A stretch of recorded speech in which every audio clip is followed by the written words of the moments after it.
Yes, hi everyone, welcome back to the channel. If you're new here and enjoy my content, kindly don't forget to hit the like button and subscribe so you never miss any of my new videos. So let's jump into our continuation of Project X that we have been working on since the very first time of my recordings. So in the last session, we were able to come up with an admin dashboard where we had ourselves being registered as super users, and we had this view generated. So in today's session, I'm going to focus on Django models, which really are almost key to any kind of application that you're going to be developing that is going to be running Django as a backend for it. So in Django, models are basically Python classes that define the structure and behavior of data in a database. So these act as a bridge between the application and the database, allowing you to interact with data using Python code instead of the raw SQL queries. For instance, doing things like select all from a given table name. I think if I told you you're good at SQL, you know those different SQL commands. So each model typically corresponds to a database table, and each attribute of the model represents a column within that table. So these models have specific features. Yeah. For instance, we have data definition. We have the ORL mapping. Yeah. We have data abstraction, and we have the different field types in the migrations. Then sometimes we have validations and constraints and meta options. So all these have different uses within the models file. Yeah. For instance, the data definition in there, you'll define the schema of the database table, specifying fields. For example, you could say this is a text, this is an integer, this is a date, and different properties. Examples, if I told you're doing something like a character field, you have to specify things like the maximum length, the default value to supply to that particular field. Then we have that ORM, yeah, the object relation mapping. So Django allows you to create, retrieve, update, and delete database records using Python objects. Yeah, just as we are going to be looking at them very briefly here. Then we have abstraction here. So these models work with multiple databases. For instance, you can work with a PostgreSQL database, MySQL, SQLite, without changing the code. Yeah, Django handles this for you. Yeah, automatically. So within this particular project X, I'll be creating a model. Yeah, I think now we have an understanding of a model. I'll be creating a model which we shall call maybe a product, and we shall specify some fields within our model. So I mentioned that models are created with the hope of the classes in Django. So I'll come and say class, then the product. Then I'll perform inheritance from models.model. Yeah. Now after doing that, you have to come and specify the different fields that your model is going to be having. For instance, my product could have a name, and this is going to be a character field. So it's going to be a models dot character field, just like that. Then you specify the attributes for this. So we shall have a maximum length of maybe 100 characters and a default value of maybe a blank. So a product could have a name. It could have a quantity. So this could be an integer field. So I'll say this is going to be a models dot the integer field. Then I'll create maybe the price for this, and this will be a models dot the float field. I could give a default value of maybe zero point 0.0.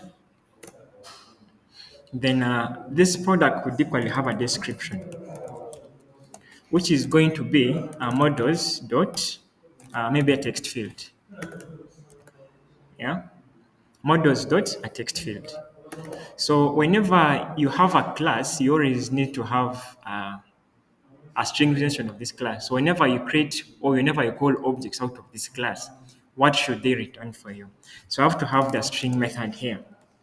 And I'll say, whenever I call this model, you should return for me the name of the product together with the quantity. So I'll say return, and I'll do a formatted string here. So this will be solve dot the name together with the quantity of the items that I have. Solve dot the qty. So right here, we have a Python model. To be specific, it's going to be a table within my database. Yeah. So after creating this model, you should come and register your model to admin so that when somebody logs into the admin site, just like here, they're able to see that model display and interact with that model you've created. Now I'll come and import that model in my admin file. So from the current folder, .models, you come and import that product you've created. Then after importing it, you have to register this model to admin. So you come and say admin.site.register. Then you register that model, the product. Now, this admin site can be modified further and customized. So you include certain things to this particular model you've created. Maybe filters, maybe you want specific fields displayed, and so on. So you can always modify, customize the admin for a given model.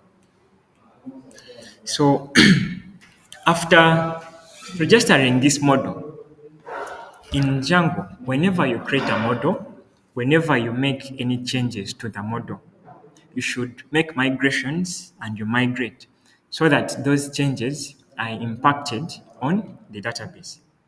Yeah. Now I'll come to my terminal and I'll intercept this with a Ctrl C. Then I'll have to make migration so that I stage those changes I've created. Then eventually I effect them on the database.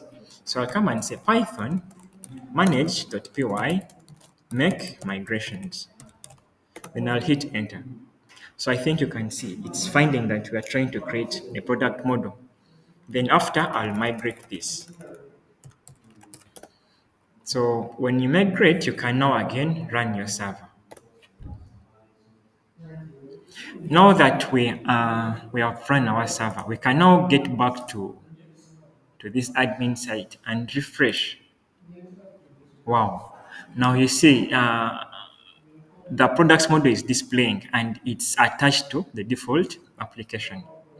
So inside here, you're able to perform any operations, adding products to the model, updating the model, deleting items, retrieving models, retrieving items, and all those other things, yeah, within there.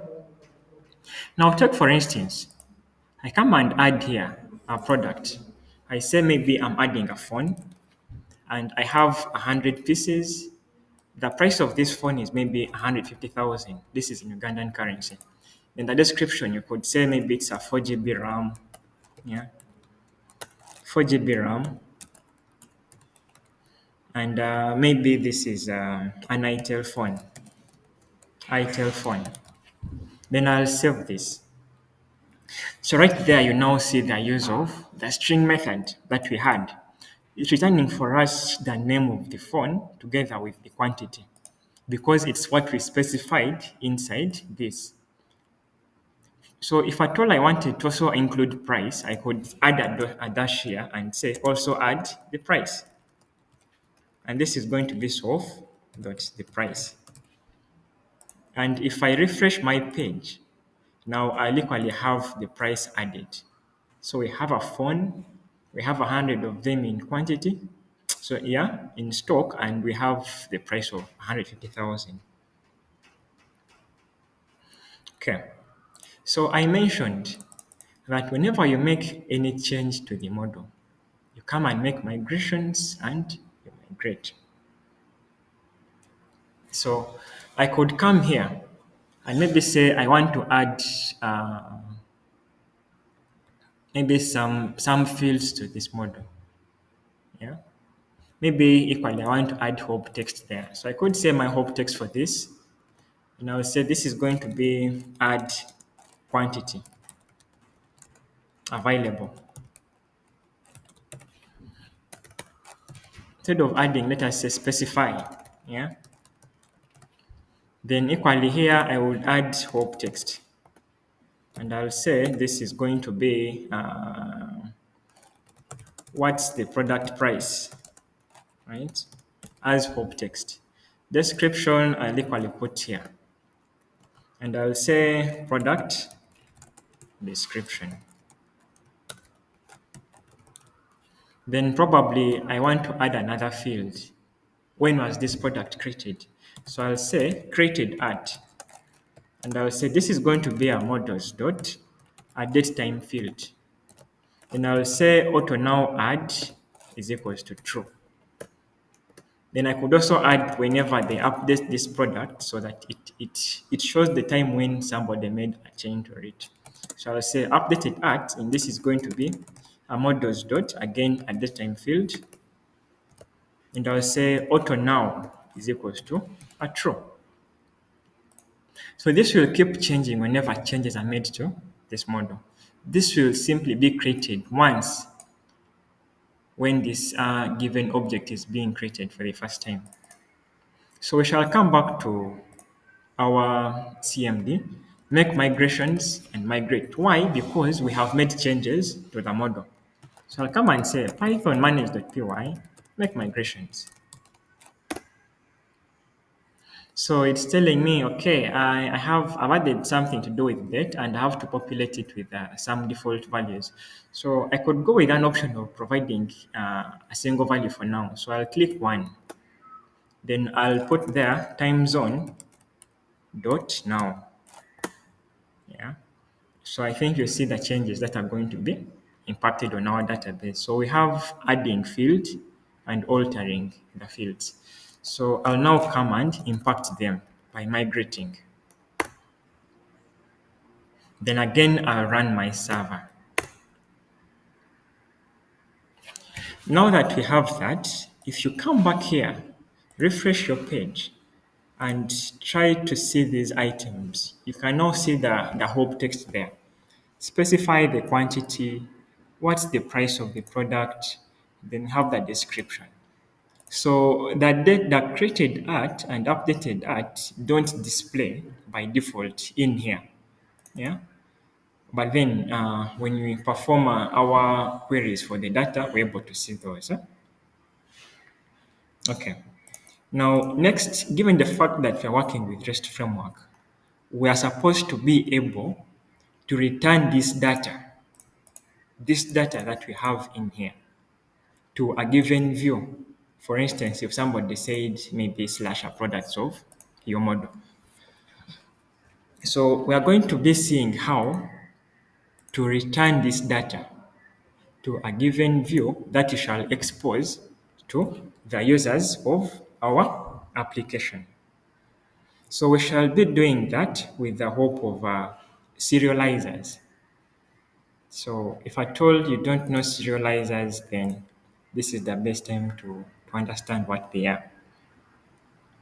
So in REST framework, serializers are used to convert complex data types such as Django model instances or query sets into native data types that can be easily rendered to JSON, XML, or any other content types. And these also handle the reverse process, which is called deserializing. So this deserialize incoming data, for instance, JSON, back into those complex or model instances, often with validation. So now what are the key uses of serializers in Django REST framework?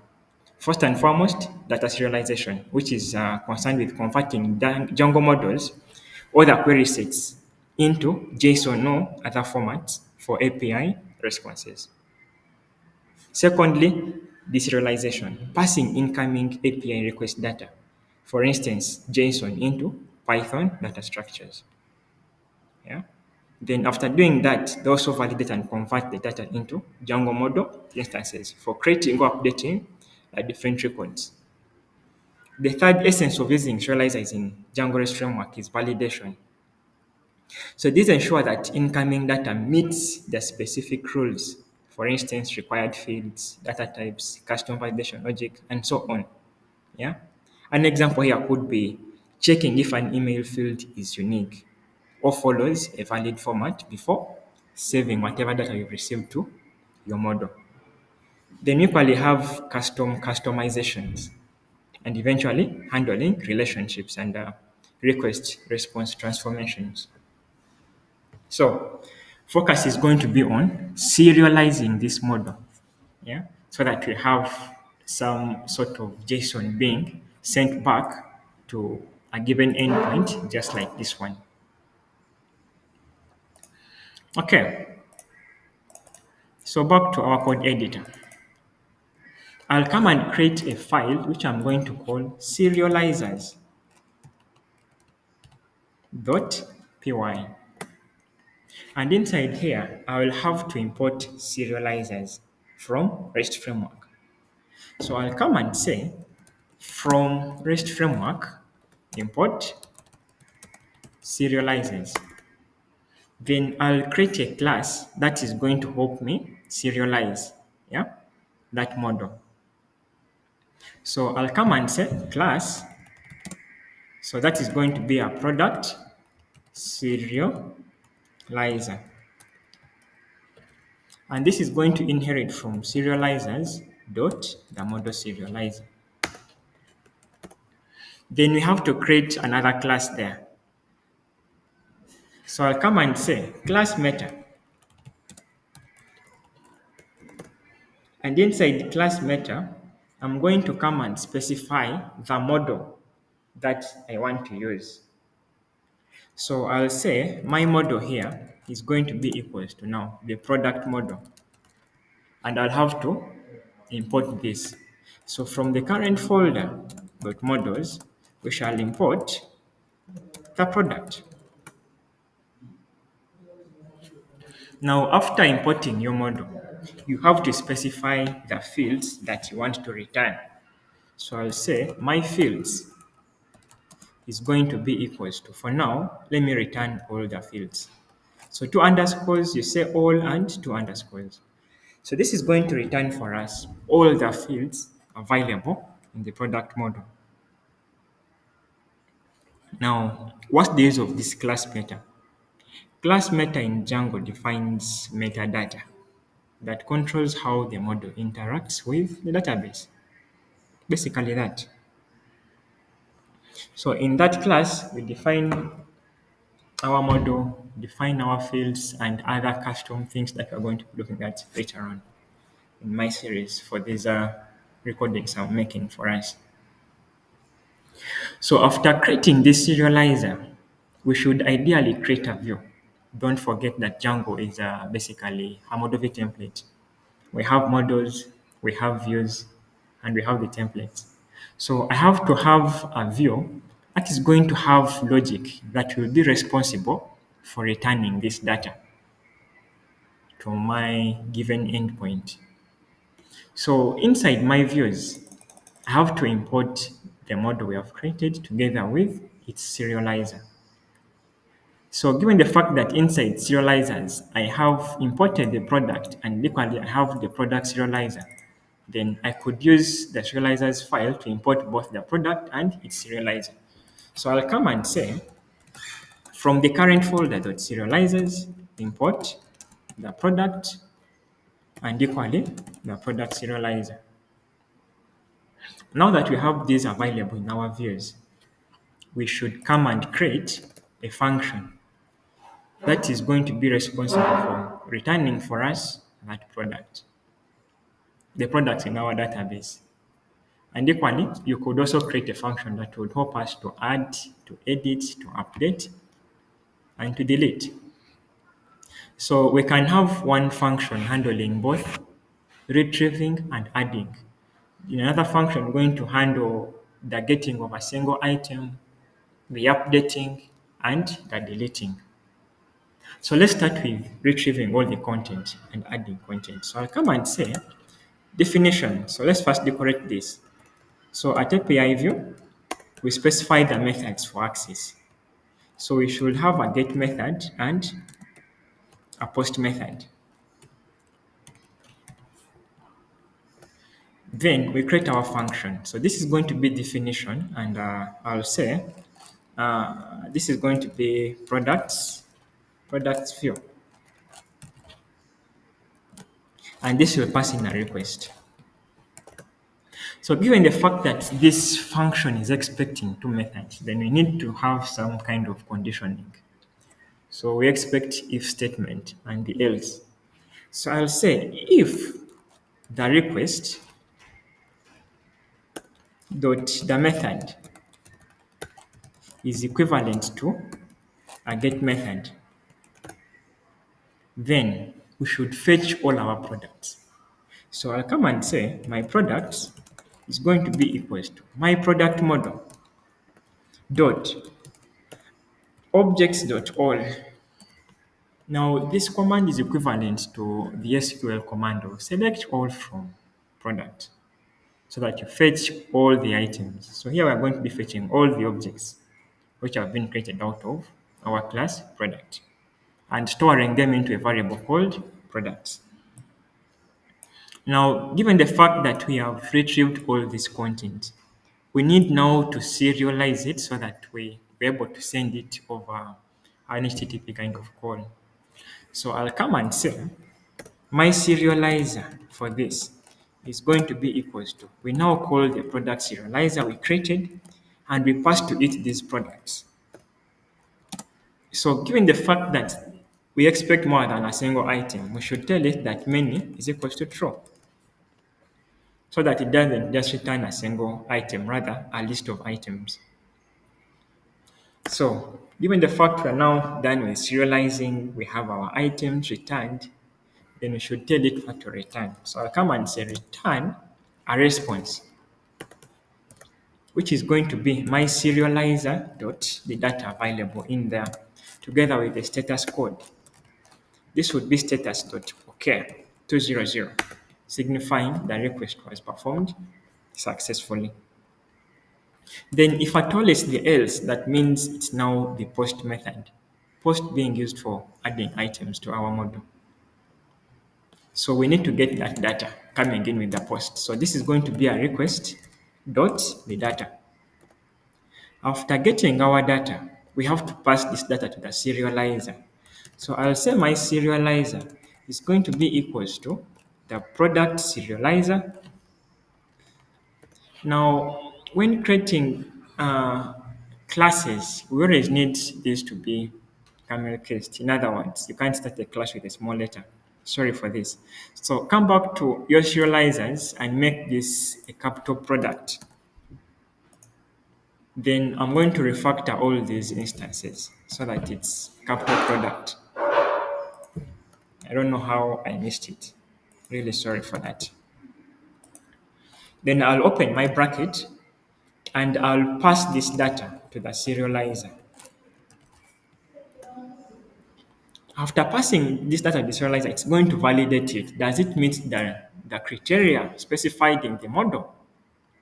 Is a name a character field? Is a quantity an integer, and so on? So we have to come and check whether it's valid.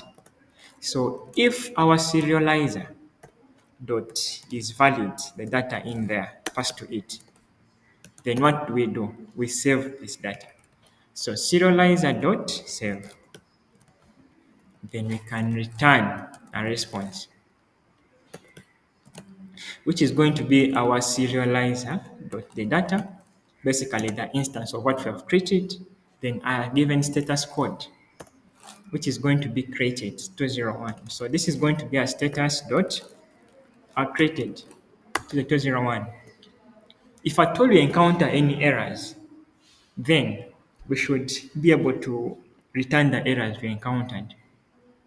Now I'll come and say return a response of the serializer errors that happened, then obviously the status is going to be a bad request. Status dot bad request. Now, this function is going to be able to handle getting, in other words, retrieving items from our model and adding more items to the model.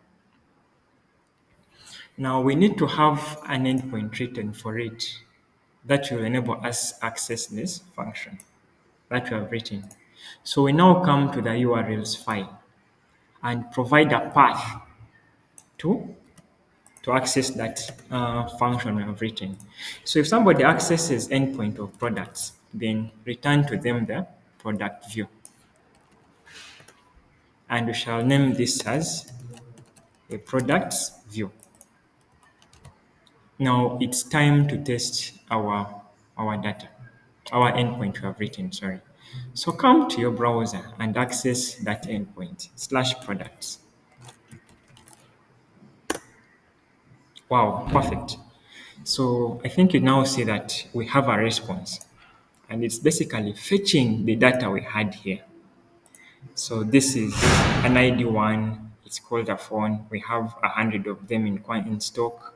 The price is 150. When was this created and when was it updated? So the creation and update time are all the same. However, if I come and say now, I'm saying this is a 9 ITEL phone and I say probably it's a 256 ROM and I update this product. Now the time for update is going to change. Initially we have the same time there, but if I refreshed this, then you can now see it's 1852, which is just now, basing on the time I have on my computer. Now, this endpoint allows getting and posting data. In other words, we can add more items from this endpoint to our database. So let me try adding another product. So I'll copy this so that I have the object ready and I'll paste it here. So I don't need the ID field because that is auto-populated and I don't equally need this created at and updated at. So this is what I need. Now I'll come and change this to be maybe a radio set. Then I have maybe 50 of these in stock and the price is maybe 120,000. And the description, I'll simply say this is a Sony radio. Sony radio. You can add as many things as you wish under the description for this particular product. So I'll post this. And you see we now have a status of 201 and it's returning for us the created product. So this is because during the writing of the code, we say that if at all we save, if this item is successfully saved, then return that data you've saved. And that status is at 201. So that's why we have the same responses here. Now, if I perform a get, I now have two items. We have the first item we created and the second item that I've just added from the browser. Now, it's not really so good to test your API with a browser. Rather, you can use softwares like Postman. VS Code has a very nice extension, Thunder Client, which we already have here. So I can equally test this with Thunder Client. So I'll say I need a new request. I think I have a request here, which is pointing to the same endpoint, product. So I'll perform a get. Let me delete this. I'll perform a get to this endpoint of products. I'll send a get. So my response will appear on this side. So I have those two items that we added. Equally, if I want to add a third item, I can change this method to post, then create my body here. So I'll copy this body and I'll create my body for my new item I'm adding. So again, we don't need these two fields. And equally, I don't need the ID field. So I'll say this is a phone, and it's we have 150 of these, and this is maybe 190,000, and this is a Samsung phone. Samsung probably a Note 9. It's a bit old. So I'll post this data, and equally we have it created successfully. Status code 201, and this is our response, and I can perform a get to retrieve now the three items I have in the database. We have now been able to successfully perform a get and a post. However, you noted that inside the admin site, we're able to update a product. I'm able to update something. I could say Sony Radios and I say save. Equally, I have this delete option available for me. And I'm able to just work with a single item. So we should extend this functionality to a given endpoint again to expose it so that somebody consuming our API can retrieve a single item, update a single item, and delete any item from the database using the endpoint that we provide to them. Now, let's move to that. I'll come back to the views. Remember, the views always have the logic that is running our application. Now, I'll create a function that is going to have those methods: deleting, updating, and fetching a single item from the database. So I'll come and say, at API view, I specify the methods. So this is get, I need a put method, and lastly, a delete method. Then in the function written. So this is going to be a product detail view. It's important that you name these functions. Sorry for the spelling of product. It's important that you name these functions following what they are doing so that when you come and review your code, you know exactly what a given function is working, is doing for you in the block of code that you've written. So again, I'll say this expects a request, and I'll add a second parameter, which is going to be the primary key. Because what is uniquely identifying these items in our system is the ID, which is ideally the primary key. So for me to know to retrieve item 2, I should be knowing its ID in the database. That's why inside here, I'm passing a primary key to help me retrieve that single item. So to avoid my code from crashing, I'll have to implement what we call as exception handling. So I'll try retrieving an item that has this ID, maybe 1, maybe 5. So I'll say my product is going to be the product model dot objects dot get. So I want something having a primary key of the primary key that I would pass to this function. Then, if I told that there's any errors that happen, probably that product doesn't take this because that's the only error I would expect to find here. So I'll say except the product dot does not exist as is. So I capture that error. Then I should return this information to whoever was trying to access that product. So I'll say return a response, and I'll pass this message, and I'll attach a formatted string of the error. So I'll say error together with what error that happened. So the E parameter. Then a status. This is going to be not found. Status dot not found, which is 404. Then if at all this product is found, then we have to check the method that was being used to access it. So was it a get method? Was it a put method? Was it a delete? So if I told it's a get, then we simply return back that item. So I'll again have conditional logic here. So if the request dot the method of access is equivalent to a get, then what do we do? We have to serialize the item we received. So our serializer is going to be the product serializer, and we pass to it this single product that we have obtained.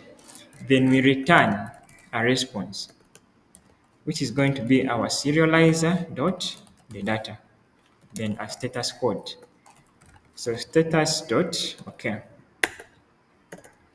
How about if it's a put method? So this is going to be elif the request dot method of access is equivalent to put. So you'll say your serializer is going to be equals to the product serializer.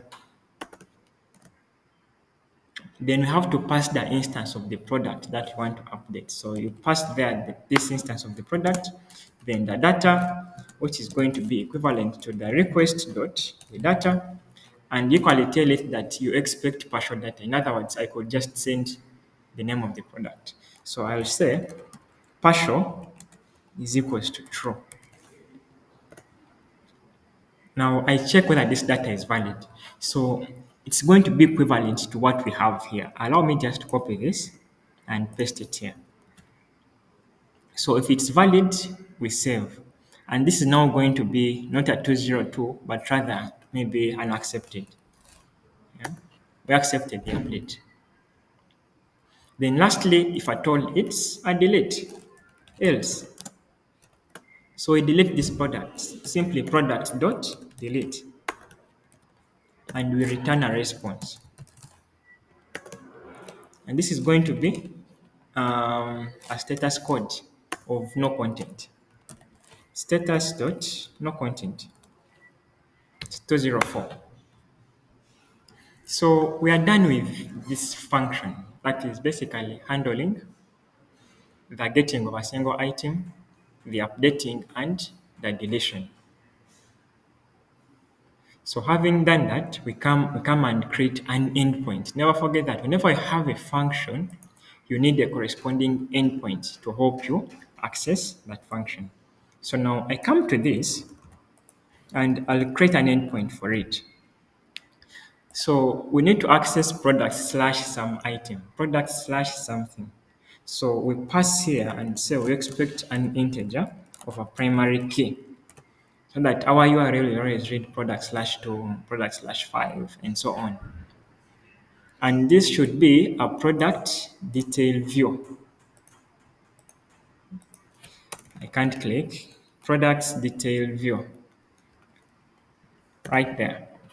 Then this is going to be a product detail view as the name. Now at this point, we have correctly mapped the function that we have written to this endpoint. And now we can test it and see whether it's really working as expected. So back to Thunder client in our products page. So if I want to get product 3, the phone, the Samsung Note 9, I'll simply pass here a /3 and I'll send this request. So perfect, I get item 3. How about if I want item 1? I send, I get item 1. So if I want to update item 1 and I need to update maybe the name and quantity, so I can simply remove the description. And I would say I'm updating the phone, the name to maybe phone X, and the quantity is 250 in stock. So to update this product, you need to change the method from get to put. Then we send. So you notice it was accepted. We have a 202. So if I perform a get now, I expect that with phone X. And if I perform an overall get on all products equally, it's available. So it was updated successfully. So this endpoint equally allows deleting. If I say I want to delete item 3, I simply change this to delete. So if I delete, I expect simply a 204 from here. So let me delete this item and I have my 204, no content. So if I try performing get, now I expect to encounter this exception that we put here.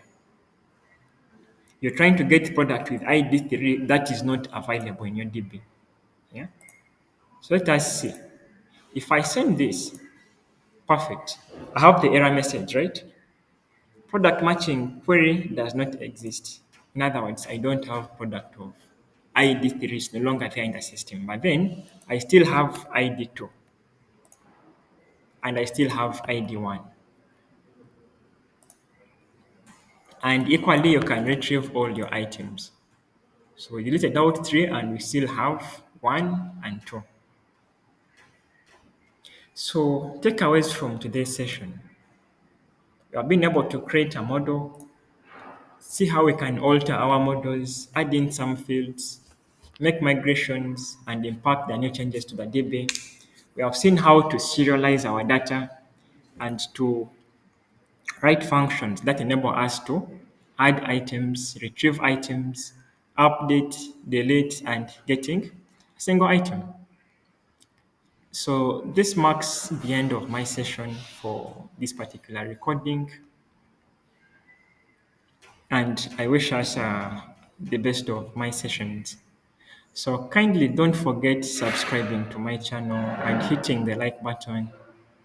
So this really helps me out a lot, and yeah, to enable me keep making more of these videos. So thank you so much and stay blessed.